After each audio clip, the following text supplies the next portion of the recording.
those of which we have had experience.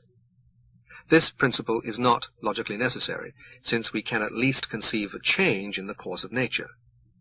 It should therefore be a principle of probability. But all probable arguments assume this principle, and therefore it cannot itself be proved by any probable argument, or even rendered probable by any such argument.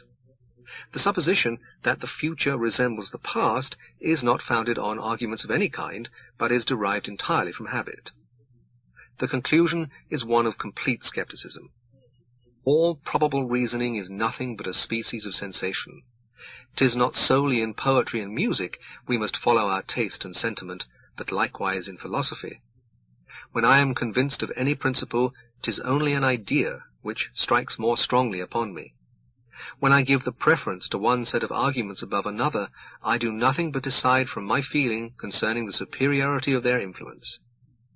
Objects have no discoverable connection together, nor is it from any other principle but custom, operating upon the imagination, that we can draw any inference from the appearance of one to the existence of another. The ultimate outcome of Hume's investigation of what passes for knowledge is not what we must suppose him to have desired. The subtitle of his book is An Attempt to Introduce the Experimental Method of Reasoning into Moral Subjects. It is evident that he started out with a belief that scientific method yields the truth, the whole truth, and nothing but the truth. He ended, however, with the conviction that belief is never rational, since we know nothing. After setting forth the arguments for skepticism, he goes on not to refute the arguments, but to fall back on natural credulity. Nature, by an absolute and uncontrollable necessity, has determined us to judge as well as to breathe and feel. Nor can we any more forbear viewing certain objects in a stronger and fuller light upon account of their customary connection with a present impression, than we can hinder ourselves from thinking as long as we are awake, or seeing the surrounding bodies when we turn our eyes towards them in broad sunshine.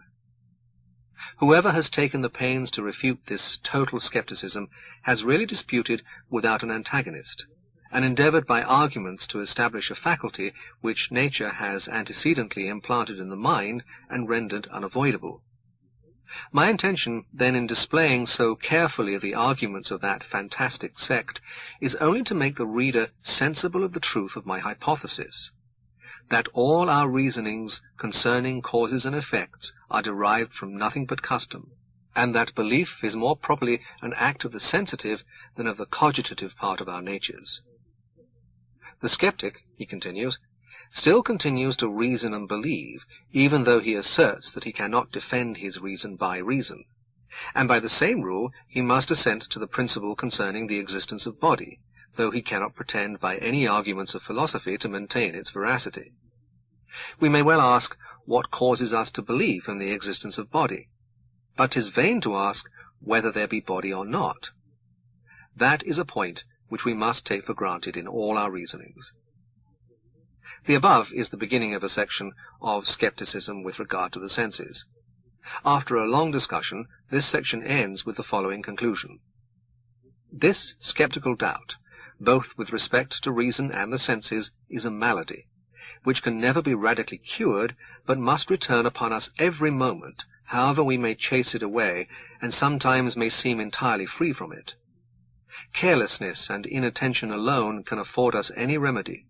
For this reason I rely entirely upon them, and take it for granted, whatever may be the reader's opinion at this present moment, that an hour hence he will be persuaded there is both an external and internal world.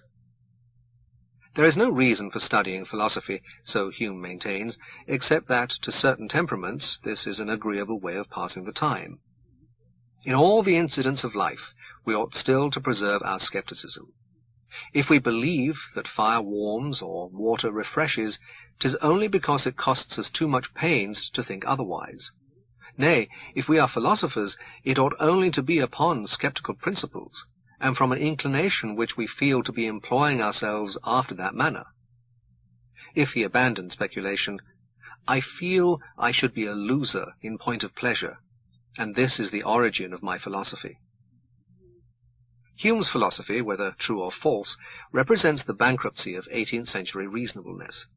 He starts out, like Locke, with the intention of being sensible and empirical, taking nothing on trust, but seeking whatever instruction is to be obtained from experience and observation. But having a better intellect than Locke's, a greater acuteness in analysis, and a smaller capacity for accepting comfortable inconsistencies, he arrives at the disastrous conclusion that from experience and observation nothing is to be learnt. There is no such thing as a rational belief. If we believe that fire warms or water refreshes, 'tis only because it costs us too much pains to think otherwise. We cannot help believing, but no belief can be grounded in reason. Nor can one line of action be more rational than another, since all alike are based upon irrational convictions. This last conclusion, however, Hume seems not to have drawn. Even in his most sceptical chapter, in which he sums up the conclusions of Book 1, he says, "Generally speaking, the errors in religion are dangerous, those in philosophy only ridiculous." He has no right to say this. Dangerous is a causal word, and a skeptic as to causation cannot know that anything is dangerous. In fact, in the later portions of the treatise, Hume forgets all about his fundamental doubts, and writes much as any other enlightened moralist of his time might have written. He applies to his doubts the remedy that he recommends, namely, carelessness and inattention.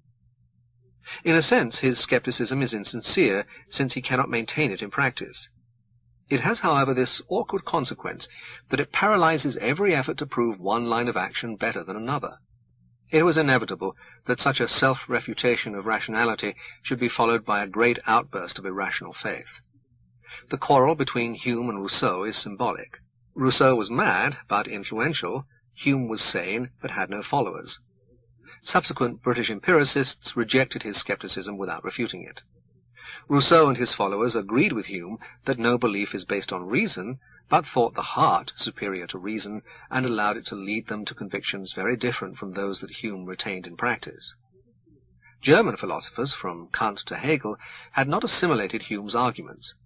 I say this deliberately, in spite of the belief which many philosophers share with Kant that his Critique of Pure Reason answered Hume. In fact, these philosophers, at least Kant and Hegel, represent a pre-Humean type of rationalism, and can be refuted by Humean arguments.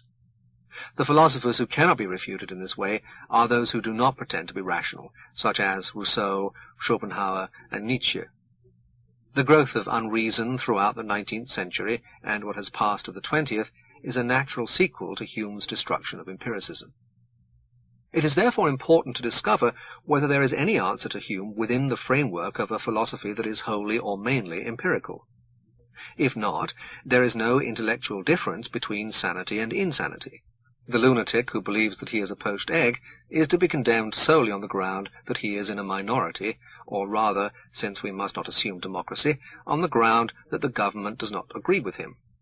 This is a desperate point of view, and it must be hoped that there is some way of escaping from it. Hume's skepticism rests entirely upon his rejection of the principle of induction. The principle of induction, as applied to causation, says that if A has been found very often accompanied or followed by B, and no instance is known of A not being accompanied or followed by B, then it is probable that on the next occasion on which A is observed, it will be accompanied or followed by B. If the principle is to be adequate, a sufficient number of instances must make the probability not far short of certainty. If this principle, or any other from which it can be deduced, is true, then the causal inferences which Hume rejects are valid, not indeed as giving certainty, but as giving a sufficient probability for practical purposes. If this principle is not true, every attempt to arrive at general scientific laws from particular observations is fallacious, and Hume's skepticism is inescapable for an empiricist. The principle itself cannot, of course, without circularity, be inferred from observed uniformities, since it is required to justify any such inference. It must therefore be, or be deduced from, an independent principle not based upon experience. To this extent, Hume has proved that pure empiricism is not a sufficient basis for science. But if this one principle is admitted, everything else can proceed in accordance with the theory that all our knowledge is based on experience. It must be granted that this is a serious departure from pure empiricism, and that those who are not empiricists may ask why, if one departure is allowed, others are to be forbidden. These, however, are questions not directly raised by Hume's arguments. What these arguments prove, and I do not think the proof can be controverted, is that induction is an independent logical principle, incapable of being inferred either from experience or from other logical principles, and that without this principle, science is impossible.